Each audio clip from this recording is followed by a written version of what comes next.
Assalamu alaikum baba. Wato masu kallo za su so su ji wato me yake faruwa da saboda kana ɗaya daga cikin waɗanda iftila'i ya kwaɗa masu a cikin wannan gari na Oromi.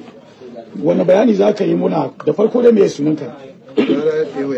Daga wacce karamar hukuma arewa kuma wacce jiha? Bunkure jihar Kano. To madalla, to me ya faru a cikin wannan tafiya ta ku har aka samu na tsani? Ita wannan tafiya ta mu da mutum da kwata da takwas. Sai tafiya mu samu wata matsala komai ba. Sai da muka zo Oromi muka samu matsala. Yan majalisa suka tare mu. Dani ina ga mota. Sai sai sai da direba ya sauko bai sauko ba. Zace sai ya sauko bai sauko ba. Shi dan majalisin din kwalifiya mace har ta tara duka su manje da bulada. Shikenan mu dai ina kai kwasa zaune. Sai na saba sai suka ce na saba su sauko. Nace to me ya faru kuma? Ni sai ban ce kuma. Shikenan muna sai suka kawo saukowa.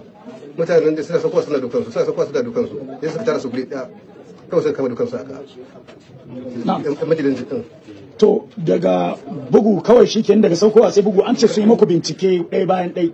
Ya gaskiyar magana take an kama ku da wani abu ne cikin binciken da suke yi? Wani bincike da aka yi ba kama da komai ba da shi binciken. Amma ai binciken. Bayan sun kori jama'a. Da mutum ya hau da bindiga sai da wuka ina yanka kayayyakin ina duba. Yanka kayan mai duba ya gaba kuma shi. Yanka kayan mai duba ya gaba kuma shi. Yanka kayan mai duba ko ba kuma daga kwakwa sai tsohon kwanan sai manja.